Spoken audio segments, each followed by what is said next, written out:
Aujourd'hui est le 23 du mois. Et si vous écoutez cette vidéo un autre jour, sachez que le prochain 23 approche vite. Parce que ce que je vais vous demander de faire ne peut se faire qu'un seul jour par mois. Un seul. Et si vous manquez ce jour, vous devrez attendre 30 jours de plus. 30 jours pendant lesquels une âme qui souffre dans le purgatoire tendra les mains vers le ciel en espérant que quelqu'un sur terre pense à elle. Padre Pio a enseigné une prière précise pour les âmes du purgatoire.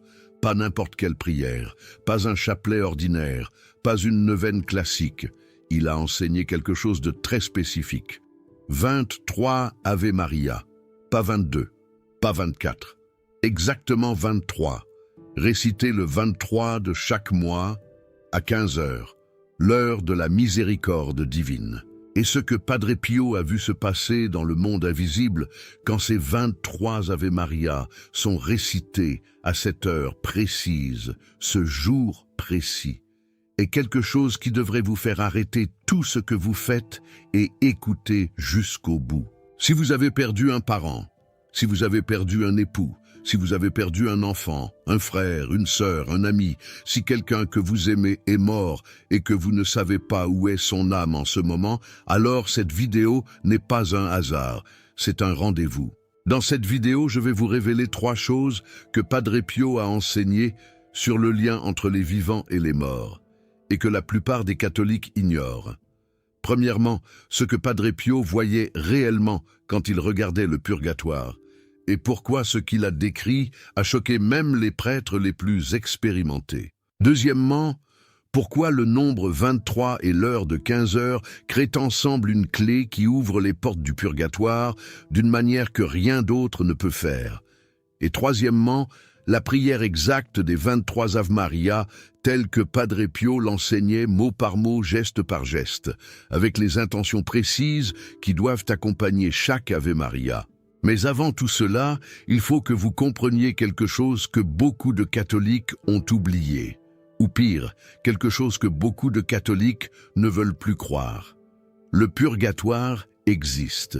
Ce n'est pas une invention médiévale, ce n'est pas une superstition, ce n'est pas un outil de manipulation de l'Église. Le purgatoire est un lieu de purification où les âmes qui sont mortes en état de grâce, mais qui n'étaient pas encore parfaitement pures, passent par un feu qui les prépare à la présence de Dieu. Et ces âmes souffrent, pas comme on souffre sur terre. Elles souffrent de l'absence de Dieu. Elles voient Dieu, elles savent qu'il les attend, mais elles ne peuvent pas encore le rejoindre. Comme un enfant qui voit sa mère à travers une vitre et qui ne peut pas la toucher. Et cette souffrance est plus grande que toutes les souffrances de la terre réunies. Padre Pio le savait, il ne le savait pas, parce qu'il l'avait lu dans un livre. Il le savait parce qu'il le voyait, de ses propres yeux spirituels.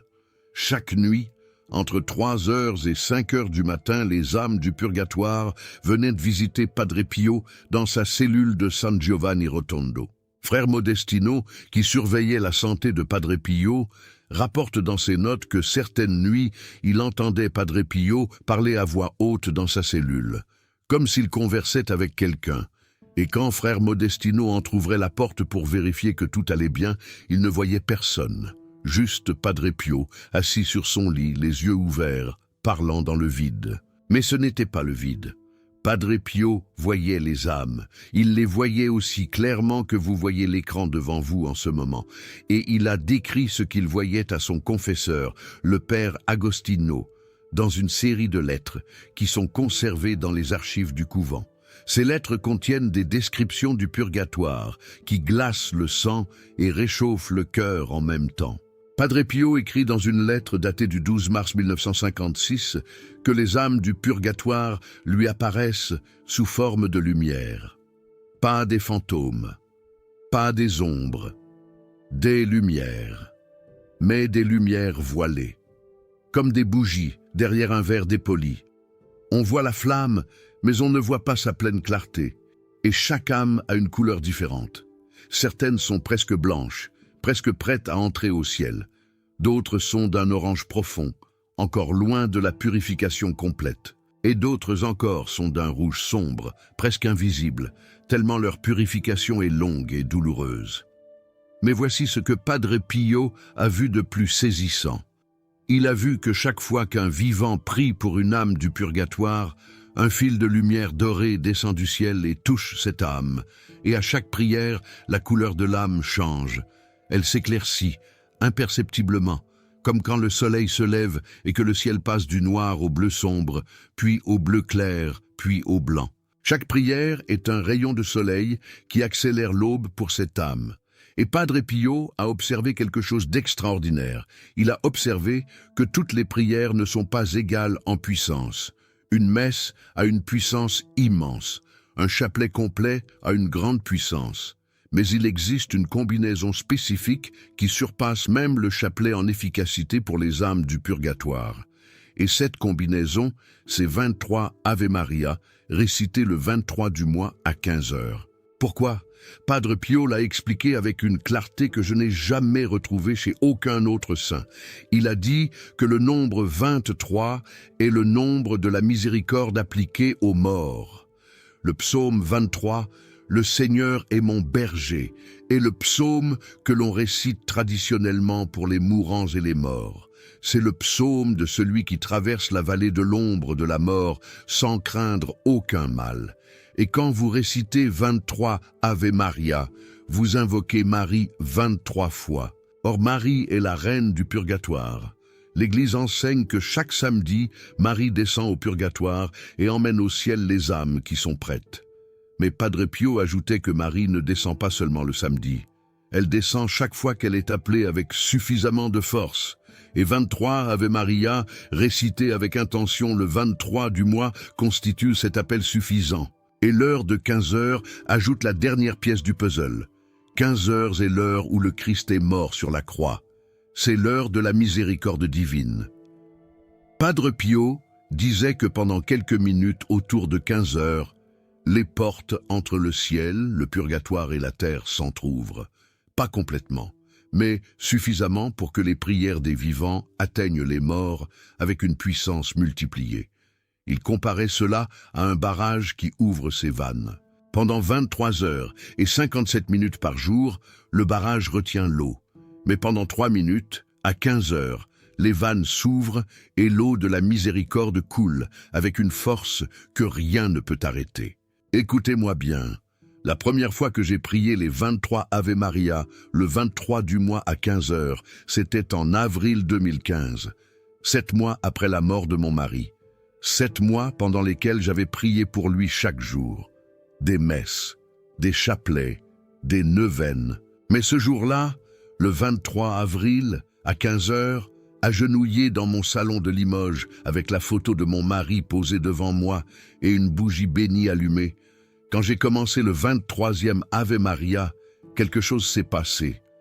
J'ai senti ses mains sur mes épaules, pas physiquement, mais spirituellement, comme une chaleur, comme une présence. Et j'ai senti son eau de Cologne, celle qu'il portait tous les dimanches pour aller à la messe, celle qu'il n'avait plus portée pendant les 4 dernières années de sa maladie. Et j'ai su qu'il était là, qu'il m'entendait, et que les 23 Ave Maria avaient ouvert quelque chose que 7 mois de prières ordinaires n'avaient pas réussi à ouvrir. Maintenant, permettez-moi de vous raconter ce qui est arrivé à des personnes qui ont découvert le pouvoir des 23 Ave Maria. Et la première histoire est celle qui m'a le plus marqué, parce qu'elle vient directement de la bouche de Padre Pio lui-même. En 1958, une femme nommée Luisa Gambardella est venue voir Padre Pio à San Giovanni Rotondo. Luisa avait 61 ans. Elle venait de Naples. Elle portait le deuil de sa mère, Angela, morte 2 ans plus tôt. Luisa était une femme pieuse. Elle allait à la messe chaque jour. Elle récitait le chapelet chaque soir. Elle avait fait dire 20 messes pour le repos de l'âme de sa mère. Mais quelque chose la tourmentait. Chaque nuit, depuis la mort d'Angela, Luisa faisait le même rêve. Elle voyait sa mère dans une pièce sombre, assise sur une chaise, les mains posées sur les genoux, immobile. Angela ne parlait pas. Elle ne pleurait pas. Elle ne souriait pas. Elle était simplement là, dans le noir. Et Luisa se réveillait chaque matin avec le sentiment terrible que sa mère n'était pas en paix. Elle avait consulté son curé de Naples. Le curé lui avait dit de continuer à prier et de faire confiance à la miséricorde de Dieu. Mais le rêve continuait. Chaque nuit, toujours le même. La même pièce sombre, la même chaise, la même immobilité. Comme si Angela attendait quelque chose que personne ne lui donnait. Quand Luisa est arrivée devant le confessionnal de Padre Pio, elle n'a même pas eu le temps de parler. Padre Pio l'a regardée et il a dit « Votre mère est là, derrière vous, à votre gauche. Elle est venue avec vous. » Luisa s'est retournée. Elle n'a rien vu. Mais elle a senti un frisson glacé sur sa nuque, comme un souffle d'hiver dans une église chaude. Padre Pio a continué. Il a dit « Votre mère est au purgatoire, pas dans les profondeurs, pas dans les flammes les plus chaudes. Elle est dans ce que nous appelons l'antichambre, la salle d'attente. Elle est presque prête, mais il lui manque quelque chose. Il lui manque 23 Ave Maria, pas 22, pas 24, exactement 23. » Luisa a demandé pourquoi 23. Padre Pio a répondu avec une patience infinie. Il a dit parce que votre mère est morte le 23 et parce que le nombre de ses péchés non expiés est 23. Pas des péchés graves, des petites négligences, des moments où elle aurait dû prier et ne l'a pas fait, des moments où elle aurait dû pardonner et a gardé rancune, des moments où elle aurait dû dire merci à Dieu et a oublié. 23 petites dettes spirituelles, et chaque Ave Maria efface une dette. Luisa a demandé quand elle devait prier. Padre Pio a dit le 23 du mois prochain, à 15 heures, dans votre chambre, seule, avec une bougie bénie, et la photo de votre mère. Luisa est rentrée à Naples. Elle a attendu le 23 du mois suivant avec une impatience qu'elle n'avait jamais ressentie pour aucune prière. Quand le jour est arrivé, elle s'est enfermée dans sa chambre à 14h50. Elle a posé la photo d'Angela sur sa table de nuit. Elle a allumé la bougie bénie qu'elle avait achetée à la boutique du sanctuaire de San Giovanni Rotondo. Et à 15h exactement, elle a commencé. Première Ave Maria. Luisa a pensé au visage de sa mère. Deuxième Ave Maria. Elle a pensé aux mains de sa mère qui pétrissaient le pain chaque dimanche matin. Troisième Ave Maria. Elle a pensé à la voix de sa mère qui chantait Ave Maria de Gounod pendant la vaisselle.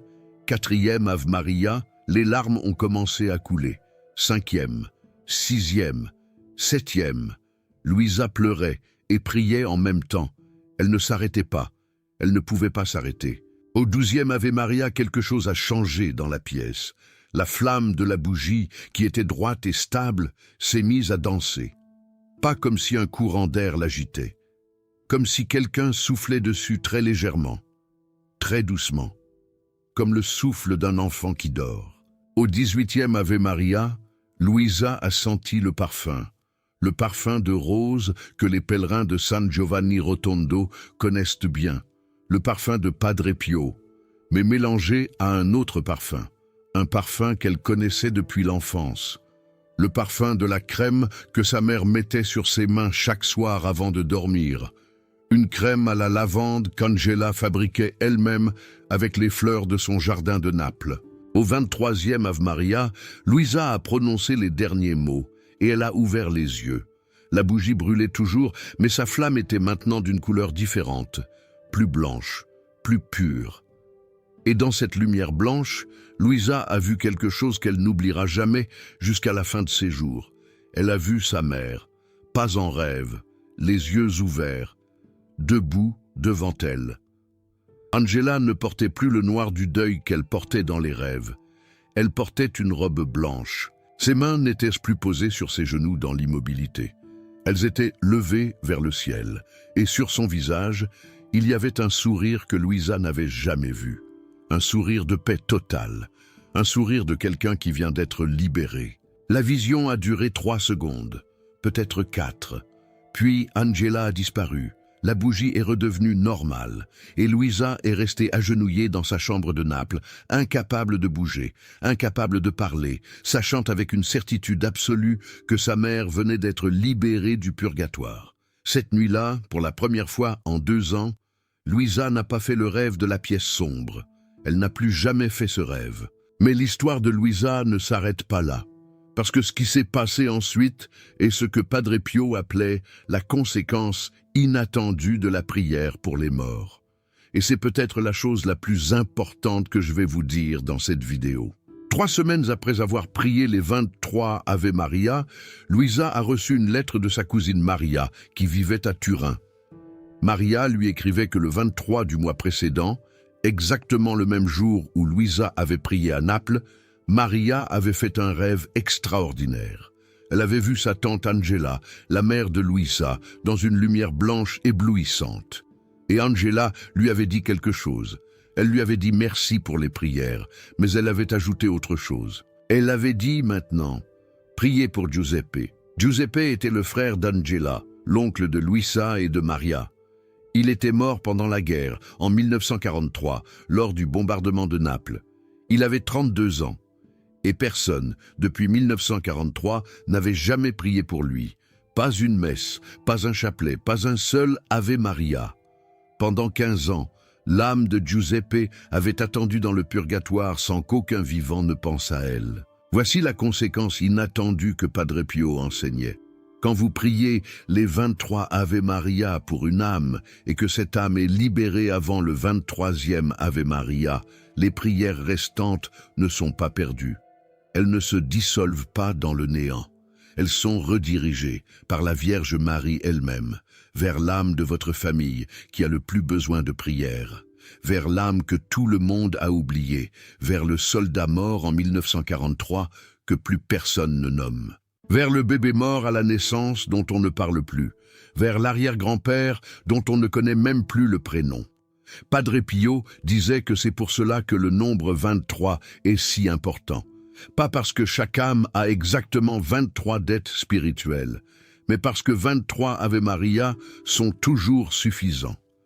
Toujours plus que ce qui est nécessaire pour l'âme visée. Et le surplus va toujours vers une autre âme de la famille. C'est un filet de miséricorde. Vous lancez le filet pour attraper un poisson et vous en attrapez 2. Vous priez pour votre mère et vous libérez aussi votre oncle. Vous priez pour votre mari et vous aidez aussi son père que vous n'avez jamais connu. Cela me fait penser à ce que Padre Pio a dit un jour à frère Alessio, quand celui-ci lui demandait pourquoi les âmes du purgatoire venaient le visiter chaque nuit. Padre Pio a répondu « Elles viennent parce qu'elles n'ont personne d'autre.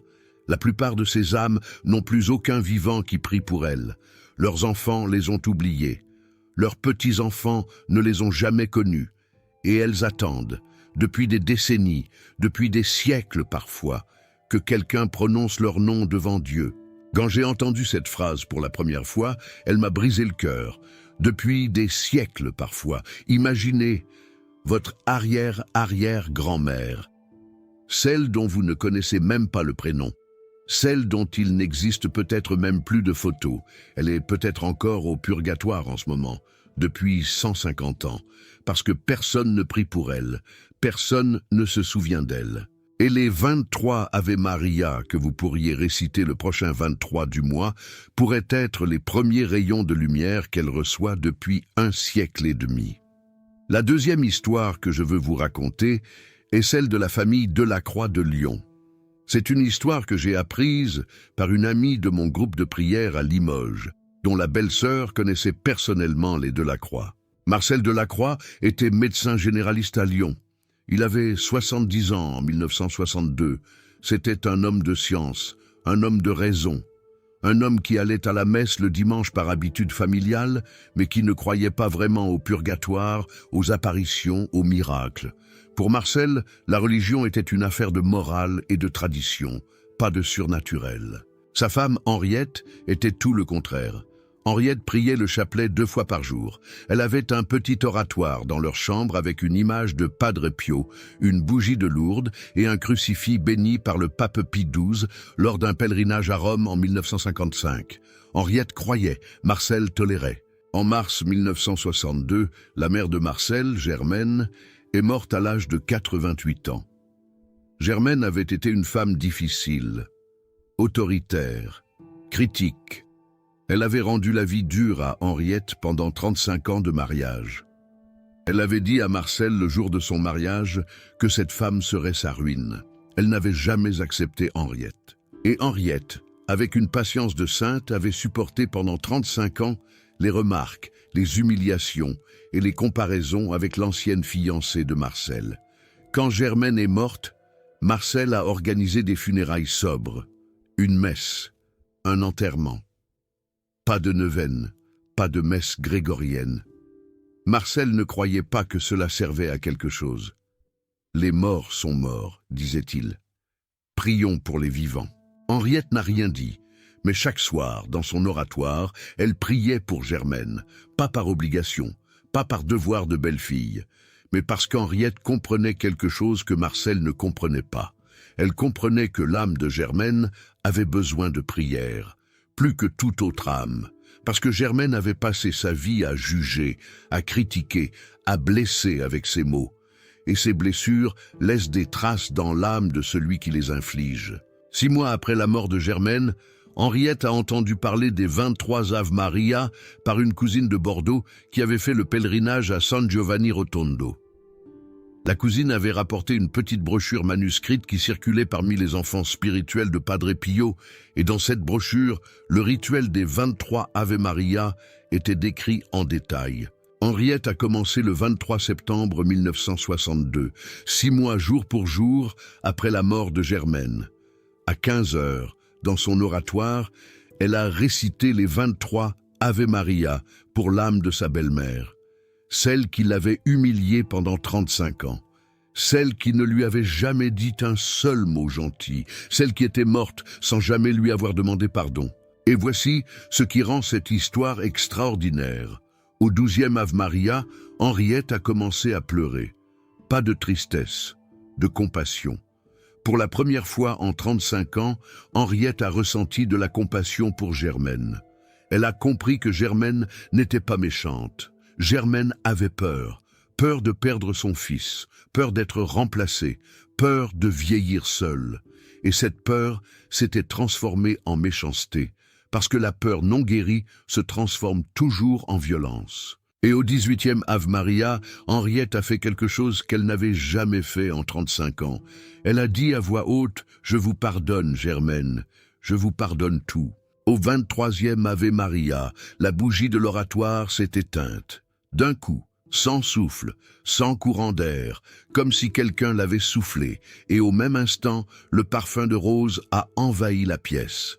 Ce parfum que les pèlerins de San Giovanni Rotondo connaissent. Le signe de la présence de Padre Pio est mêlé au parfum de rose, un autre parfum, l'eau de lavande que Germaine portait chaque jour de sa vie. Henriette est restée agenouillée dans le noir pendant 10 minutes. Puis, elle a rallumé la bougie et elle est sortie de l'oratoire. Marcel était dans le salon, en train de lire le journal. Henriette lui a dit « Marcel, ta mère est en paix ». Marcel a levé les yeux par-dessus ses lunettes et a dit « Comment le sais-tu » Henriette a répondu « Parce qu'elle vient de me dire merci ». C'est la première fois en 35 ans qu'elle me dit merci. Marcel n'a rien répondu. Il est retourné à son journal.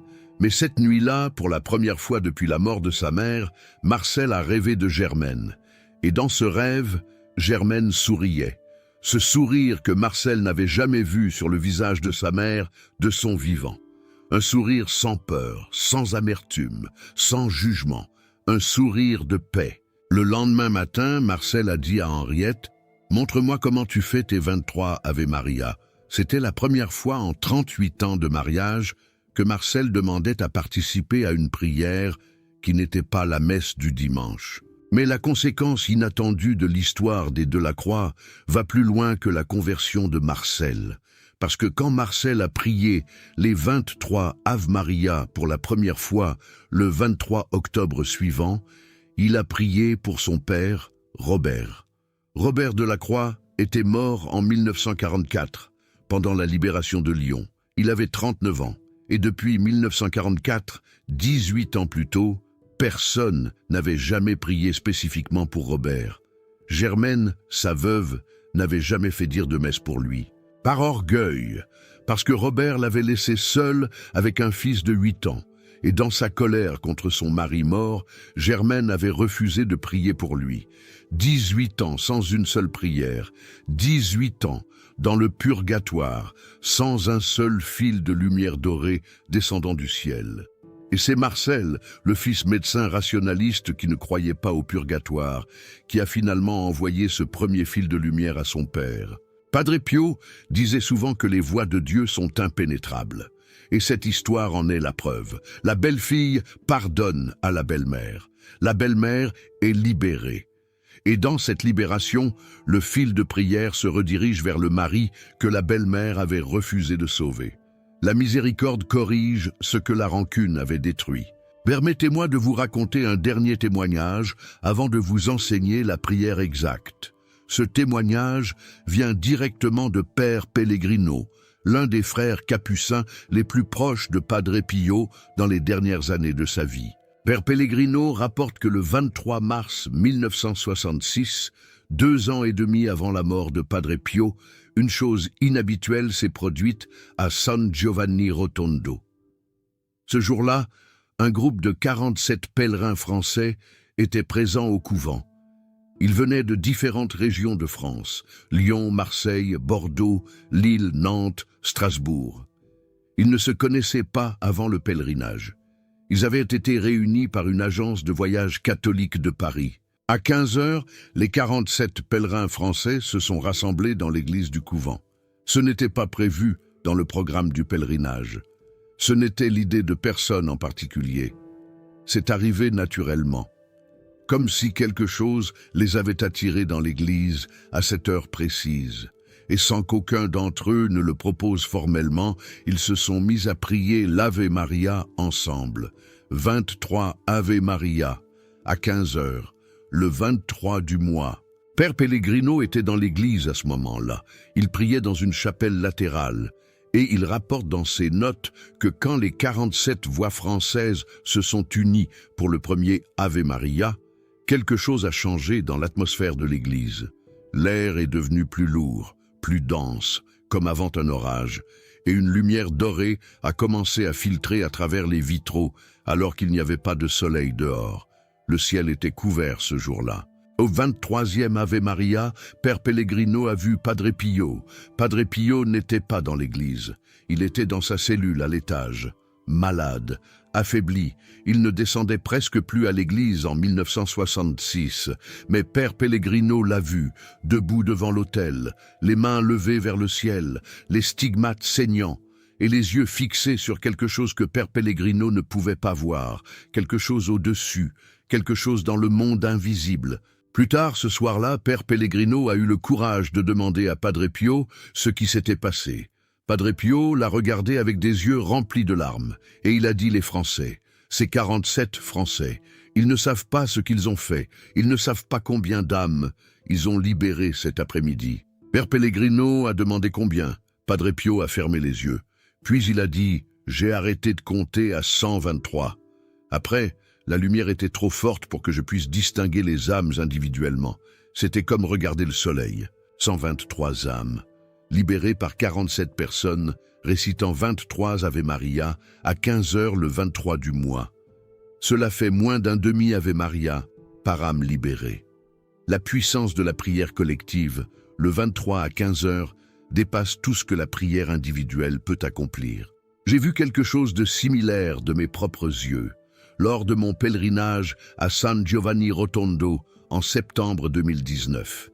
C'était le 23 septembre, le jour anniversaire de la mort de Padre Pio.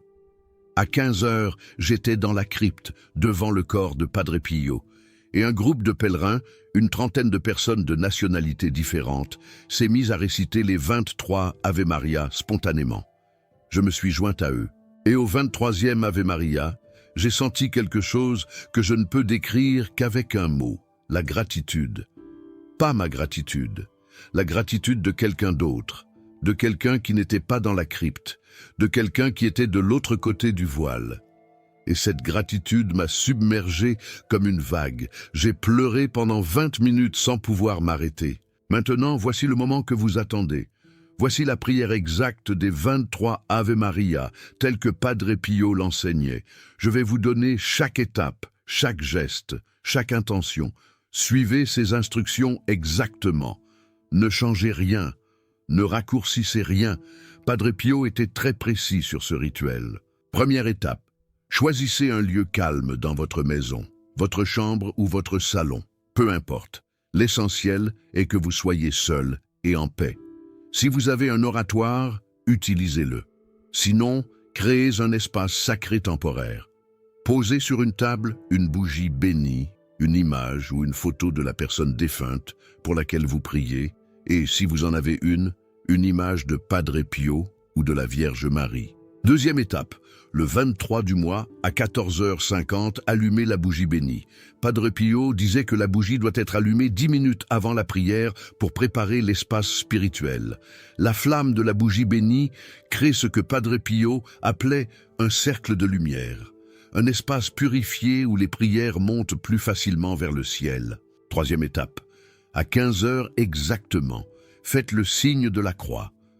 Puis prenez un moment de silence, 30 secondes, pas plus. Pendant ce silence, pensez au visage de la personne défunte pour laquelle vous allez prier. Pas son visage de malade, pas son visage de mort, son visage de vivant, son sourire, ses yeux, sa voix. Rappelez-vous un moment heureux que vous avez partagé ensemble. Quatrième étape, commencez les 23 Ave Maria. Mais attention, Padre Pio ne les récitait pas tous de la même manière. Il les divisait en 3 groupes, les 7 premiers, les 9 suivants, et les 7 derniers. Les 7 premiers Ave Maria sont pour la personne défunte que vous avez nommée. Pendant chacun de ces 7 Ave Maria, gardez dans votre cœur l'image de cette personne. Dites chaque mot lentement. Je vous salue Marie, pleine de grâce, le Seigneur est avec vous. Vous êtes bénie entre toutes les femmes, et Jésus, le fruit de vos entrailles, est béni. Sainte Marie, Mère de Dieu, priez pour nous pécheurs, maintenant et à l'heure de notre mort. Amen. 7 fois, avec le visage de votre défunt dans le cœur. Les 9 Ave Maria suivants sont pour les âmes oubliées, celles de votre famille dont plus personne ne se souvient. Vous n'avez pas besoin de connaître leur nom. La Vierge Marie les connaît. Pendant ces 9 Ave Maria, dites simplement dans votre cœur pour les âmes de ma famille, que j'ai oubliées, que nous avons tous oubliées, et laissez Marie choisir vers qui elle dirigera ses prières. Et les 7 derniers Ave Maria sont pour toutes les âmes du purgatoire, sans distinction, sans préférence, pour toutes les âmes qui attendent depuis longtemps, pour celles dont les familles se sont éteintes, pour celles dont personne sur terre ne se souvient, pour les soldats morts en terre étrangère, pour les enfants morts à la naissance, pour les vieillards morts seuls dans leur maison, pour toutes les âmes abandonnées du purgatoire, 7 Ave Maria pour elles. 5e étape. Après le 23e Ave Maria, restez en silence pendant 5 minutes, les yeux fermés, les mains jointes. Et pendant ce silence, récitez intérieurement le psaume 23. Le Seigneur est mon berger, je ne manque de rien. Il me fait reposer dans de verts pâturages, il me mène près des eaux tranquilles, il restaure mon âme. Même si je marche dans la vallée de l'ombre de la mort, je ne crains aucun mal, car tu es avec moi. 6e étape. Terminez par cette prière que Padre Pio récitait lui-même après les 23 Ave Maria. Dites à voix haute, Seigneur Jésus, par les mérites de votre passion et de votre mort sur la croix, je vous offre ces 23 Ave Maria pour les âmes du purgatoire. Que votre miséricorde descende sur elles comme la rosée du matin sur un jardin assoiffé. Que la très sainte Vierge Marie, Reine du purgatoire, les prenne par la main et les conduise vers votre lumière éternelle. Par l'intercession de Saint Padre Pio, qui a vu ces âmes et a pleuré pour elles, accordez-leur la paix que ce monde ne peut donner, au nom du Père et du Fils et du Saint-Esprit. Amen. 7e étape. Éteignez la bougie et laissez la photo du défunt sur la table jusqu'au lendemain matin. Padre Pio disait que les heures qui suivent la prière sont des heures de grâce, des heures pendant lesquelles le lien entre vous et votre défunt reste ouvert. Et si cette nuit-là vous rêvez de votre défunt, ne vous inquiétez pas, c'est le signe que votre prière a été entendue. Et si votre défunt sourit dans le rêve, C'est le signe que son âme a reçu la lumière. Si cette vidéo vous a touché, si vous sentez que Padre Pio vous appelle à travers ses paroles, alors sachez que ce canal existe pour une seule raison. Répandre les enseignements de Padre Pio sur les âmes du purgatoire et sur le pouvoir de la prière pour les morts. Chaque super thanks que vous envoyez nous permet de toucher une âme de plus, une famille de plus qui apprendra à prier les 23 Ave Maria. Et Padre Pio, qui voit chaque geste de générosité depuis le ciel, intercède spécialement pour ceux qui aident à répandre cette dévotion pour les âmes souffrantes. Peut-être que vous n'avez jamais prié pour vos morts. Peut-être que, comme Marcel Delacroix, vous ne croyez pas que cela servait à quelque chose. Peut-être que vous avez des doutes. Padre Pio ne vous demande pas de croire d'abord. Il vous demande de prier d'abord et de croire ensuite. Parce que ce qui se passe quand vous récitez ces 23 Ave Maria le 23 du mois à 15 heures ne peut pas être expliqué par la raison. Cela ne peut être compris que par le cœur. Pensez à votre mère. Pensez à votre père, pensez à votre époux, votre épouse, pensez à cet ami d'enfance parti trop tôt, pensez à cette grand-mère dont vous gardez la photo dans un tiroir, pensez à eux et demandez-vous quand avez-vous prié pour eux pour la dernière fois, pas une intention vague à la messe, une vraie prière avec leur nom, avec leur visage dans votre cœur, avec des larmes dans vos yeux. Quand ? Si vous ne pouvez pas répondre à cette question, alors le prochain 23 du mois est votre rendez-vous. Pas avec moi, pas avec ce canal, avec eux, avec les âmes de vos défunts qui attendent, qui espèrent, qui tendent les mains vers le ciel en murmurant le nom de quelqu'un sur terre, peut-être votre nom. Comme ma grand-mère disait toujours, les morts ne sont pas morts, ils sont juste de l'autre côté de la porte. Et les 23 Ave Maria sont la clé qui ouvre cette porte. Pas pour les faire revenir, mais pour les laisser partir, vers la lumière, vers Dieu, vers la paix éternelle qu'ils méritent. Ne les laissez pas attendre un jour de plus. Le prochain 23 arrive bientôt. Préparez votre bougie, préparez votre photo, préparez votre cœur, et à 15 heures, ouvrez la porte. Que Dieu vous bénisse, que la Vierge Marie vous protège et protège les âmes de vos défunts, et que Saint Padre Pio intercède pour vous et pour toutes les âmes du purgatoire chaque 23 du mois à 15 heures, au nom du Père et du Fils et du Saint-Esprit. Amen. Maintenant, dites-moi dans les commentaires, pour qui allez-vous prier les 23 Ave Maria le prochain 23 du mois? Écrivez le prénom de votre défunt dans les commentaires, juste le prénom. Et tous ensemble, en tant que communauté de prière, nous porterons ces prénoms dans nos cœurs le prochain 23 à 15 heures. Parce que quand nous prions ensemble, même à distance, même chacun chez soi, la puissance de la prière est multipliée. Padre Pio l'a vu de ses propres yeux. 47 Français ont libéré plus de 123 âmes en une seule après-midi. Imaginez ce que des milliers d'entre nous pourraient accomplir. Partagez cette vidéo avec quelqu'un qui a perdu un être cher. Abonnez-vous et activez la cloche pour ne manquer aucun enseignement de Padre Pio sur les âmes du purgatoire.